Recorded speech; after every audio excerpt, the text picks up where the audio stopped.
Hello everyone, আসসালামু আলাইকুম। Back to my YouTube channel আপনার হাসনাত ব্লগে সবাইকে স্বাগতম। আপনাদের সবার জন্য আজকে আমি নতুন একটা রেসিপি নিয়ে আসছি। আমার ভিডিওটি শেষ পর্যন্ত আপনারা দেখবেন, আর ভিডিওটি কেমন লাগছে কমেন্ট বক্সে অবশ্যই জানাবেন।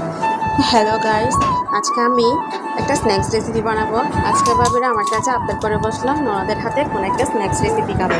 তার জন্য আমিও স্ন্যাক্স বানানোর জন্য বেশ কিছু আলু নিলাম। আমার বাসায় যেহেতু মানুষের জনসংখ্যা একটু বেশি, তার জন্য আমি অনেকগুলো আলু নিয়েছি। এগুলো আমি এখন সিদ্ধ করতে বসিয়ে দিই। তারপর আমি আলুগুলো আপনার রাইস কুকারে সিদ্ধ করার জন্য বসিয়ে দিব। এখানে আমি রাইস কুকারে সিদ্ধ করতে দিব, চলাই দিব। এখানে আমি বেশ কিছু আলু কেটে দিয়েছি বড় বড়, যাতে তাড়াতাড়ি সিদ্ধ বেশি হয়। পানি দিয়ে এখন একটু সিদ্ধ করার জন্য বসিয়ে দিব। তারপর আমি রুটিগুলো মেলানোর জন্য এখানে হালকা কুসুম গরম পানি করে নিব। আমি যেহেতু স্ন্যাক্সগুলো আপনার রুটি দিয়ে করবো, আলু আর রুটি দিয়ে, তার জন্য আমি এখানে ময়দা নিব রুটির জন্য। আমি কাপ নিয়ন্ত্রণ করে নিয়ে দিচ্ছি না, আমি আমার আগে মতো দিচ্ছি। আপনাদের যদি কোনো সমস্যা হয় তাহলে আপনারা আপনাদের কাপ নিয়ে ওজন করে নেড়ে দিতে পারেন। আমি কয়েকটা রুটি করে নেব। এখানে আপনারা হালকা করে লবণ দিবেন। আমি লবণটা এখানে হালকা করে দিচ্ছি, বাকিটা অল্প অল্প পরিমাণ আমি পানি দিয়ে দিচ্ছি, যার জন্য আমি এখানে অল্প পরিমাণ দিচ্ছি। একটু মসমস হওয়ার জন্য সাথে আমি একটু কি আপনার বেকিং পাউডার ইউজ করবো। যদি আপনাদের পছন্দ মতো হয় তাহলে আপনারা ইউজ করিয়েন। তারপর আমার কুসুম গরম পানিগুলো কি আমার একটা হ্যান্ড মিটারের সাহায্যে আমি আপনার ডোগুলো করে নেব। হালকা হালকা পানি দিয়ে এগুলো কি নাড়াচাড়া করে তারপর আস্তে আস্তে আস্তে আস্তে রুটির মতো করে আমি একটা ডো করে নেব।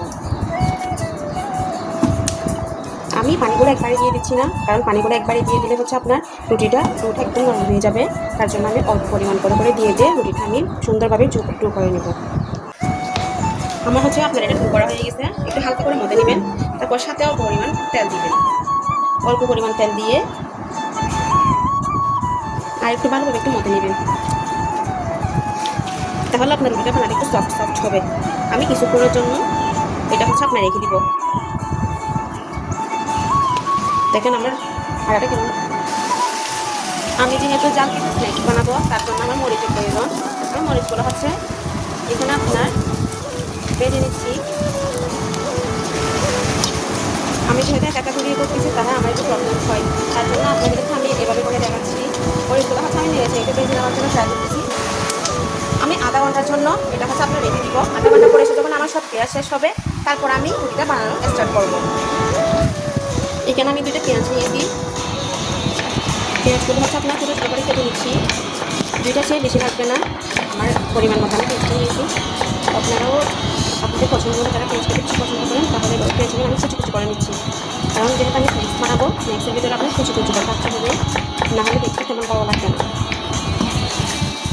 আমার মরিচটা হয়ে গেল, তারপর আমি মরিচটা থেকে আপনার একটু মরিচ আমি অল্প পরিমাণ লবণ দিয়ে তারপর একটা গ্লাসের সাহায্যে কিছুর সাহায্যে আপনারা এভাবে কিছু ম্যাশ করে নেবেন। আমি একসাথে পেঁয়াজগুলো যে ফুটে রাখছিলাম এগুলো একসাথে দিয়ে আমি মরিচের সাথে ম্যাশ করে নিব, যাতে আমি ভর্তাটা করার একসাথে এখানে ম্যাশ করে দিতে পারি। আলুগুলো হয়ে যাওয়ার পরে কি ছুলে নিচ্ছি ভর্তা করার জন্য। এভাবে আপনারা আলু ভর্তার মতো করে আলুগুলো আলু ভর্তা করে নেবেন। আমার অলরেডি বানানো শেষ, অনেক টেস্টি রেসিপি। রুটিটা আপনার এভাবে ছুরি দিয়ে লম্বা লম্বা করে কেটে নিব। বেশি মোটাও করবেন না, বেশি চিকনও করবেন না, যাতে দেখতে ভালো লাগে।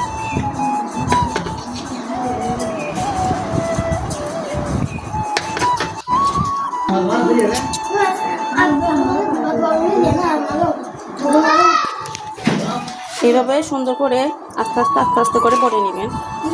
দেখছেন কত সুন্দর একটা, দেখেন আমার স্ন্যাক্সটা কত সুন্দর হয়ে আসলো। মাশাআল্লাহ, দেখতে অন্যরকম একটা সুন্দর লাগে না, কোরিয়ান স্টাইলে।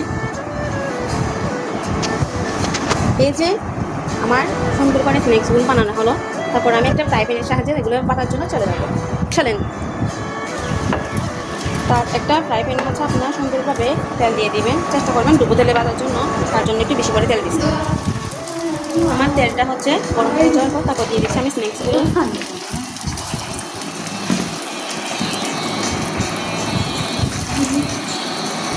আস্তে আস্তে করে এক একটা করে দিয়ে দিবেন।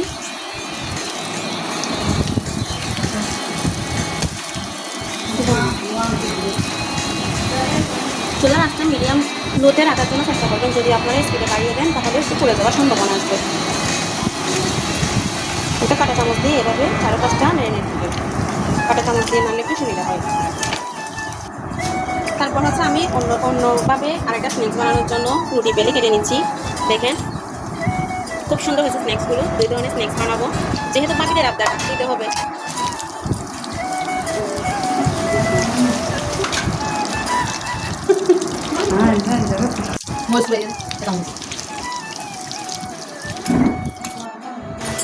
হ্যালো গাইস, আজকে আমরা বিভিন্ন ধরনের স্ন্যাক্স রেসিপি বানাচ্ছি বাবি আর ননদটা মিলে একসাথে।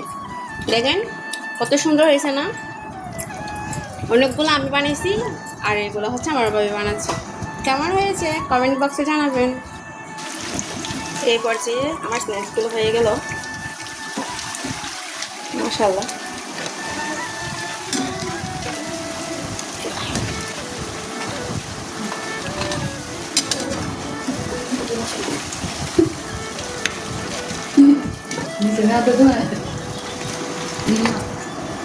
আস্তে আস্তে করে বাকি যেগুলো ছিল ওগুলোও দিয়ে দিচ্ছি।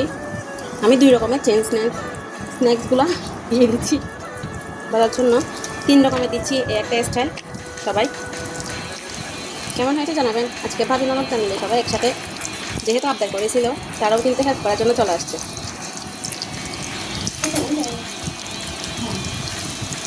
বাকি স্ন্যাক্সগুলো হচ্ছে আমি চুলে আবার দিয়ে দিচ্ছি, এগুলো বেজে নেব। মাশাল্লাহ মাশাল্লাহ মাশাল্লাহ, এটা হচ্ছে আমার স্ন্যাক্সের ফাইনাল লুক। সবাই কেমন হয়েছে অবশ্যই জানাবেন। সবাই আমার ভিডিওটি চাইলে ফলো করতে পারেন। ফার্স্ট যেগুলো করছি এগুলো আপনাদের সাথে ভিডিওটি শেয়ার করার জন্য চলে আসছে। বাকি স্ন্যাক্সগুলো তুলে সবাইকে সার্ভ করে দিব। ভালো থাকবেন সবাই। আজকের ভিডিও এ পর্যন্ত, দেখা হবে নেক্সট কোনো ভিডিওতে। আসসালামু আলাইকুম।